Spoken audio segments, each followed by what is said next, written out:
Oke, baik. Assalamualaikum warahmatullahi wabarakatuh. Perkenalkan, saya Lutfian Biabrar dari kelas AK22B. Jadi pada pertemuan kali ini saya akan mempresentasikan hasil penelitian saya mengenai analisis pengaruh rasio keuangan, profitabilitas, leverage, likuiditas terhadap kinerja keuangan pada perusahaan perbankan yang terdaftar di Bursa Efek Indonesia periode 2014 sampai 2023. Tujuan saya untuk melakukan presentasi ini yaitu untuk memenuhi tugas pengganti UAS mata kuliah statistik. Next.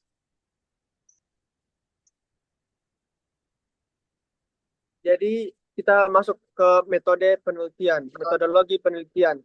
Jadi jenis penelitian yang saya gunakan adalah pendekatan kuantitatif. Jadi pendekatan kuantitatif itu merupakan metode penelitian yang hasil penemuannya itu dapat diperoleh melalui teknik analisis statistik atau pengukuran numerik yang sistematis. Nah, lokasi penelitian ini dilakukan dengan memanfaatkan data sekunder yang diperoleh melalui situs resmi Bursa Efek Indonesia. Bisa diakses di www.idx.co.id. Nah, adapun populasi penelitian itu seluruh perusahaan perbankan konvensional yang terdapat di Bursa Efek Indonesia periode 2014 sampai 2023. Adapun bank yang saya teliti yaitu Bank Bumi Arta, Bank Paninbank, Bank BTPN, Bank Permata Bank, Bank Mandiri, Bank Sinarmas, Bank Mega, Bank Mayapada Internasional, Bank OCBC, dan Bank BTN. Nah, terus selanjutnya kriteria sampel. Nah, kriteria sampel yang saya gunakan dalam penelitian itu yang pertama, bank konvensional yang melaporkan laporan keuangan lengkap selama periode penelitian. Terus yang kedua itu bank yang memiliki data lengkap untuk semua variabel yang diteliti. Selanjutnya, nah, variabel independen dalam penelitian ini ada 3. Yang pertama itu rasio profitabilitas, rasio leverage, dan rasio likuiditas. Rasio profitabilitas itu ada ROA atau return on asset, terus kemudian ada ROE atau return on equity. Yang ketiga ada GPM atau gross profit margin. Yang keempat ada NPM atau net profit margin. Terus yang rasio leverage itu saya meneliti ada DAR atau debt asset rasio, terus ada DER atau debt equity ratio. Terus untuk rasio likuiditas saya meneliti QR atau quick ratio. Terus adapun variabel dependen yang saya gunakan dalam penelitian ini yaitu kinerja keuangan, lebih tepatnya laba bersih perusahaan. Terus penelitian ini menggunakan bantuan perangkat lunak IBM SPSS versi 27 per Windows dengan proses analisis meliputi uji asumsi klasik, diantaranya ada uji normalitas, uji heteroskedastisitas, dan uji autokorelasi, dan analisis regresi linear berganda, meliputi uji T dan uji F. Selanjutnya.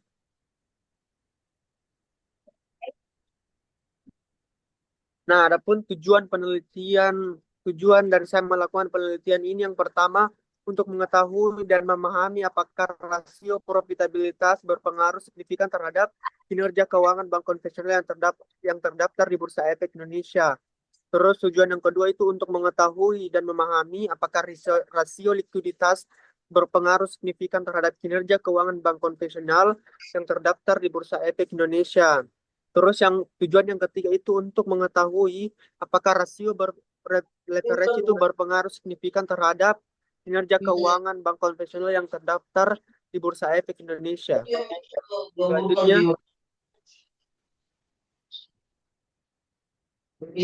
Nah, selanjutnya itu hipotesis penelitian. Hipotesis yang pertama itu atau dugaan sementara yang pertama itu ROA berpengaruh signifikan terhadap rasio terhadap kinerja keuangan perusahaan perbankan konvensional Terus hipotesis yang kedua itu ROI berpengaruh signifikan terhadap kinerja keuangan perusahaan perbankan konvensional yang terdaftar di Bursa Efek Indonesia. Terus GPM, NPM, DAR, DER, QR itu berpengaruh signifikan terhadap kinerja keuangan perusahaan perbankan konvensional yang terdaftar di Bursa Efek Indonesia. Jadi itu adalah hipotesis sementaranya. Selanjutnya, nah, selanjutnya kita beralih ke hasil penelitian. Pertama kita masuk ke uji asumsi klasik. Uji asumsi klasik itu ada uji normalitas. Nah, dari total sebanyak 100 data diketahui bahwa hasil dari pengujian normalitas yang menunjukkan bahwa nilai asumsi 2 Taylor yaitu 0,03. Nah, nilai tersebut itu kurang dari 0,05 yang mana mengartikan bahwa data tersebut itu terdistribusi secara tidak normal. Terus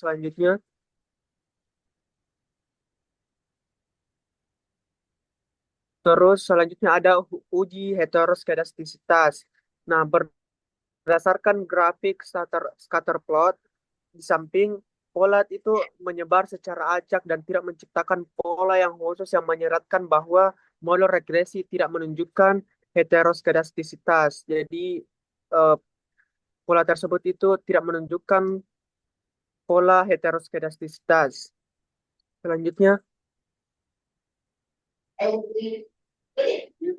selanjutnya ada uji autokorelasi. Nah, dari tabel di samping itu menunjukkan bahwa nilai Durbin-Watson adalah 0,591. Dari 100 data dengan 3 variabel independen yaitu profitabilitas, ROA, termasuk ROA, ROI, GPM, NPM, dan rasio leverage termasuk DAR dan DER, dan rasio likuiditas, itu QR itu menghasilkan nilai DU sebesar 1,736 dan 4 dikurang DU itu sebesar 2,264. Jadi rumusnya itu DU itu harus kecil dari Durbin-Watson, kecil dari 4 dikurang DU. Kalau kita masukkan ke dalam eh, nilainya itu 1,736 lebih besar dari 0,591, kecil dari 2,264.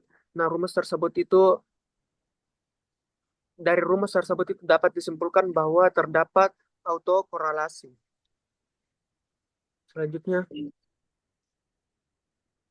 terus kita beralih ke analisis regresi linear berganda. Nah, analisis regresi linear berganda itu ada uji T. Nah, berdasarkan uji T pada variabel ROA, ROI, GPM, NPM, dan DAR yaitu sebesar 0,059 untuk ROA, kemudian ROI itu 0,515, GPM itu 0,335, NPM itu 0,335, dan DAR itu 0,945, yang mana angka-angka tersebut itu lebih besar dari 0,05. Nah, berdasarkan hasil tersebut, maka hipotesis 1, hipotesis 2, hipotesis 3, hipotesis 4, dan hipotesis 5 itu ditolak. Nah, adapun variabel DER dan QR itu sebesar 0,015 dan variabel QR itu 0,00 atau kecil dari 0,01, yang mana angka tersebut itu lebih kecil dari 0,005. Nah, berdasarkan hasil tersebut, maka hipotesis 6 dan hipotesis 7 itu diterima. Selanjutnya, selanjutnya ada uji F. Nah, hasil tersebut berdasarkan tabel tersebut itu tabel di samping tersebut itu menunjukkan nilai signifikansi kurang dari 0,01. Nah, nilai tersebut itu kurang dari 0,05. Artinya variabel ROA, ROI, GPM, NPM, DAR, DER, dan QR itu semuanya berpengaruh signifikan terhadap laba bersih secara bersamaan. Hal itu karena tingkat signifikansi yang dihasilkan dalam uji ANOVA itu kurang dari 0,05. Selanjutnya, nah, kita beralih ke kesimpulan. Nah, berdasarkan penelitian mengenai pengaruh rasio keuangan terhadap kinerja keuangan yang diukur melalui laba bersih perusahaan perbankan konvensional yang terdaftar di Bursa Efek Indonesia periode 2014 sampai 2023 itu ditemukan bahwa variabel ROA, ROE, GPM, NPM, dan DAR itu tidak memiliki pengaruh signifikan terhadap laba bersih.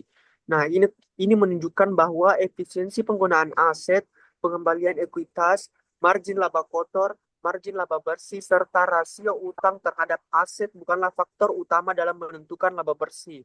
Namun, variabel DER dan QR itu terbukti berpengaruh signifikan. Ini tuh menandakan bahwa rasio antara utang dan ekuitas serta tingkat likuiditas itu memainkan peran dalam peningkatan laba bersih perusahaan perbankan yang terdaftar di Bursa Efek Indonesia. Selanjutnya, saya, saya kira cukup sekian eh, presentasi yang dapat saya bawakan. Sekian dan terima kasih.